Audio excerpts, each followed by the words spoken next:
Welcome once again to Lehto's Law. Here's Steve Lehto. Gentleman in Virginia named Ross has got his thumb firmly on the pulse of this channel and has now sent me, I believe, 4 stories, and every single one I've done, and every single one was one that he was the only person who sent it to me. And he's got a really good feel for these things. And so he sent me another one from Lawyers Weekly out of Virginia, written by Nick Hurston. Wrongfully converted, Supreme Court reinstates jury verdict for classic car owner. Classic car owner filed a lawsuit. The jury found in his favor. The guy he sued appealed it. The Court of Appeals spun it around. He took it to the Supreme Court of Virginia where he won. So I believe this is a good result the way it worked out. Sad it took him this long to get that far. But the Supreme Court of Virginia has reinstated a plaintiff's jury verdict after concluding that the Court of Appeals of Virginia made a mistake by finding that a repair shop owner rightfully initiated Virginia's abandoned vehicle law to obtain title to the vehicle in his own name. Court of Appeals reversed the conversion verdict, reasoning that the defendant's statutory compliance shielded him from liability. The Supreme Court reached a different conclusion. Conversion, I've mentioned before, is a civil thing. It has to do with theft, sort of. And so if you take something from me without my permission, that can be theft. If I hand it to you for whatever reason, and then I say, oh, I want it back, that can be conversion if you keep it beyond what I've told you can do that for. And so you might say, but Steve, why would you do that? Well, no, the best example is you drop your car off at a shop for them to work on, and they don't give it back to you. That can be conversion. Or someone at the shop takes your car for a joyride and wrecks it. You might say, well, don't you often give them permission to drive the car to test it?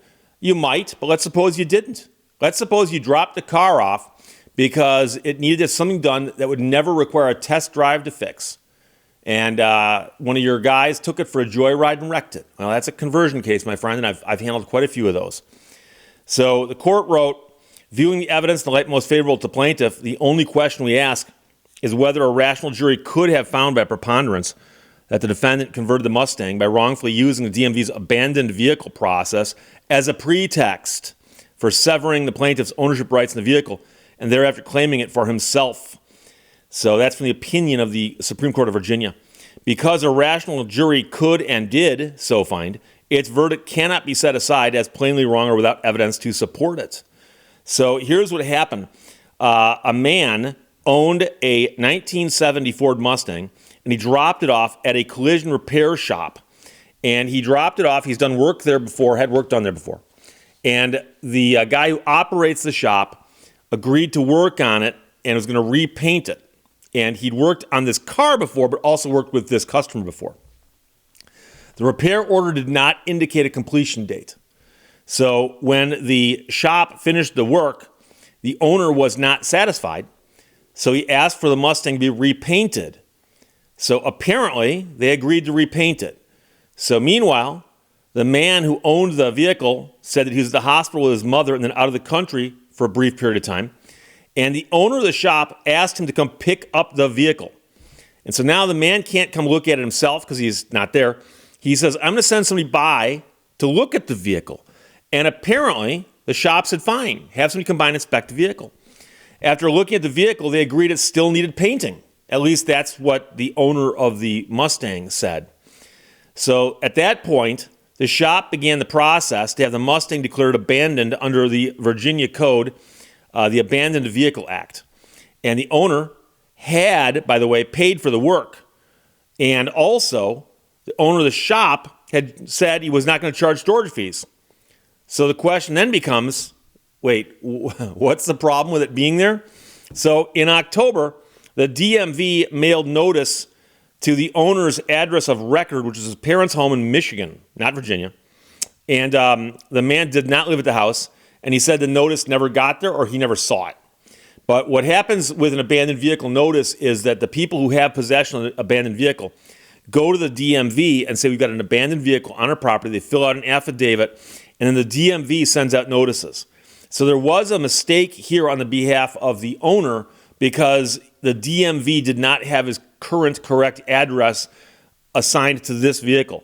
So when the man who owned the vehicle didn't come and pick it up, the man who owned the shop got title in his own name and sold it to a co-employee for either $2,000 or $3,000. Now, neither the buyer nor the seller in that transaction could produce any records of the transaction, and they didn't even agree on the sale price. So that right there does appear to be a sham transaction because the vehicle is worth more than $3,000. So the man who owns the Mustang at the beginning of the story sued the shop and the guy who operates it. The jury found them jointly liable for conversion and awarded $78,500 in compensatory damages to the man who dropped off his Mustang for paint. The Court of Appeals of Virginia vacated the verdict, finding that the defendants followed the abandoned vehicle statute and thus were shielded from liability. Virginia Lawyers Weekly reported that decision in Plainly Wrong. Court finds no conversion of classic car and overturns verdict. So the man appealed his case to the Supreme Court of Virginia. So the court wrote, in our opinion, the evidentiary record does not support the incontestability of the shop owner's factual claims, noting that both people testified at trial. That's the guy who owned the car and the guy who owned the shop, and presented very different interpretations of their conversations, text messages, and courses of conduct.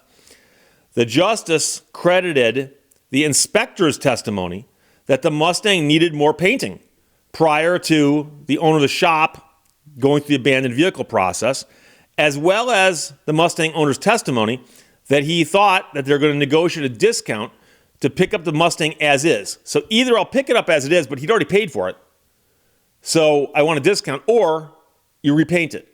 And he thought they were still negotiating. On the other hand, the court found that the owner of the shop never explicitly revoked consent to store the Mustang and never told the owner the additional painting was finished. Also damaging the credibility of the guy who owned the shop was that he supposedly sold the car to another shop employee but could offer no documentary evidence of the sale.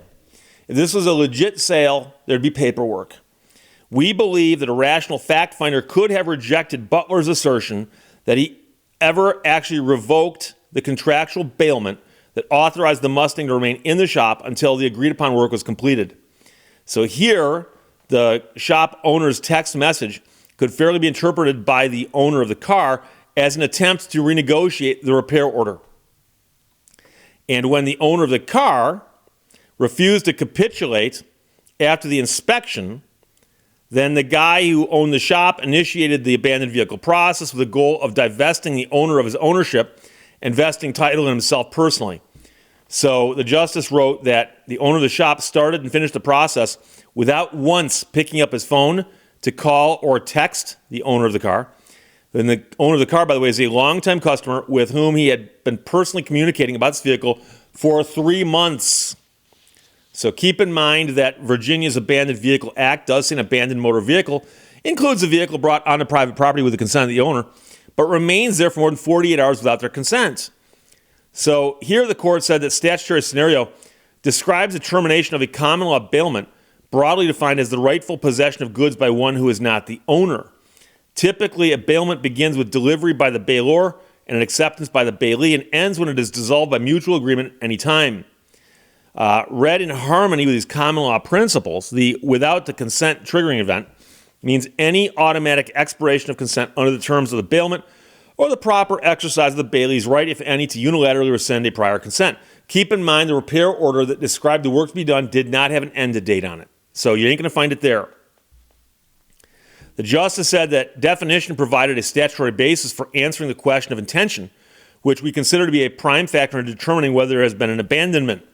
In this way, the code, even with its distinctive 48-hour qualification, adheres closely to the common law view that the tort of conversion arises from a bailee's commission of an unauthorized act of dominion over the property inconsistent with the bailee's rights in that property. So it does boil down to the fact that the two parties testified in opposition to each other. And this gets us to an interesting point that a lot of people have talked to me about, and that is jury verdicts and courts on appeal overturning them. And so some people ask, if a court can overturn a jury verdict, why do we have juries? What does a jury do, by the way? And so I've mentioned recently that there's often a distinction to be made in how courts operate. Imagine you've got a jury trial. So you've got a judge and a jury.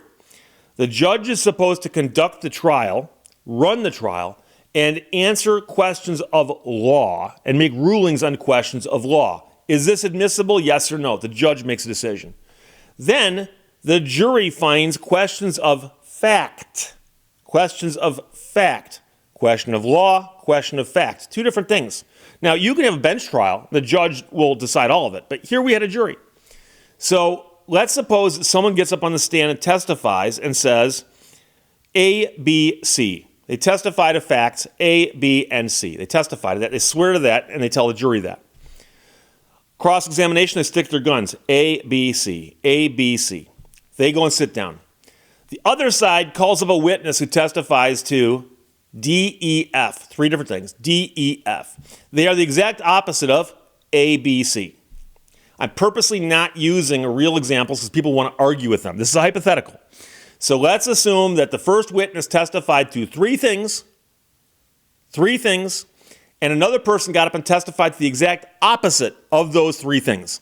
So let's suppose it's something like, I called that person on the phone and spoke to them on Monday. Person says, I was home all day Monday, never spoke to them. Person says, I also called him on Tuesday and spoke to him.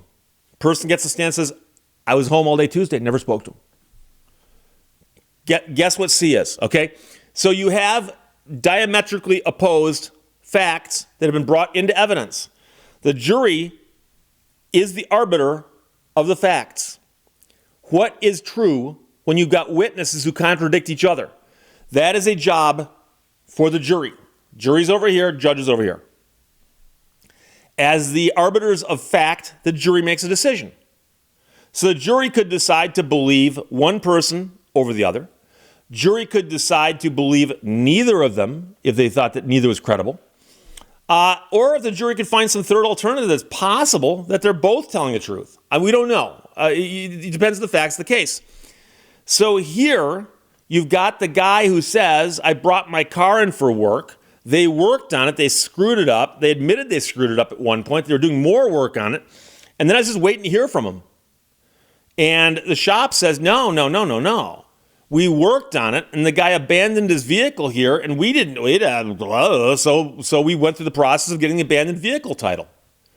Now, somebody might say, gee, both of those people could be telling the truth because the one guy just thinks they're working. I thought they were working on it. And the other guy says, I'm waiting to hear from the guy. I never heard from the guy.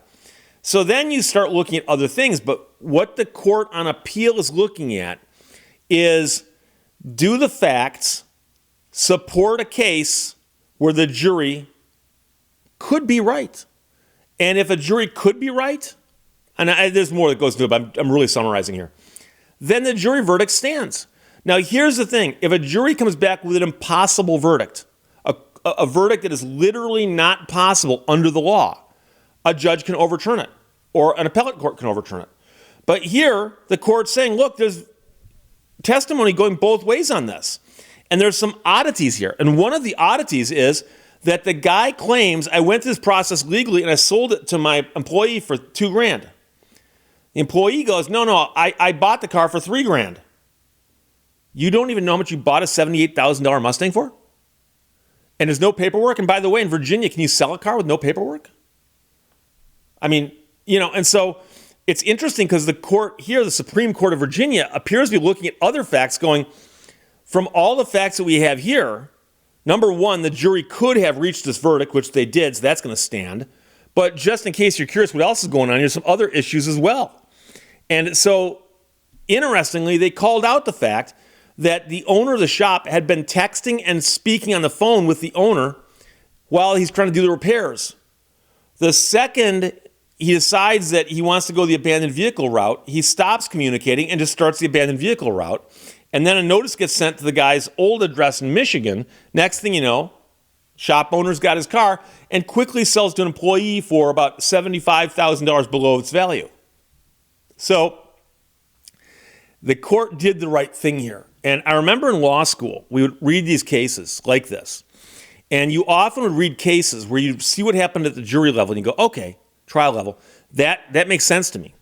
Then the Court of Appeals overturns it because they'd focus on something else and they go, no, this is what happens. You go, oh, okay, I guess that makes sense. And then you read the third case of the Supreme Court of the state, and they spun it around. You go, oh, wait a second. Yeah, it's right. And then you realize that on some level, it's just whatever the court's looking at that particular time. And the court on appeal was looking at the fact that there is an abandoned vehicle statute in Virginia and in most states that says if a vehicle is abandoned, you can go through the process of acquiring title. If they had done that properly, then the shop owner would have won. But the court here, the Supreme Court, is saying, well, it really looks like that the facts were in dispute. And we're not here to overrule the disputed facts because that's the job of the jury. The jury found the facts that were necessary for the original car owner to win. Therefore, the original car owner does win. And they reinstated it. Sadly, I'll bet this case cost more to litigate than the value of the car. But it was a good result in the end. So there you go. So Ross, thanks for sending from Lawyers Weekly. They're out of Virginia. Nick Hirschman wrote it. Wrongfully converted. Supreme Court reinstates jury verdict for classic car owner. Questions or comments, put them below. Let's talk to you later. Bye-bye. Thank you for watching Lehto's Law. Do not go where the path may lead. Go instead where there is no path and leave a trail.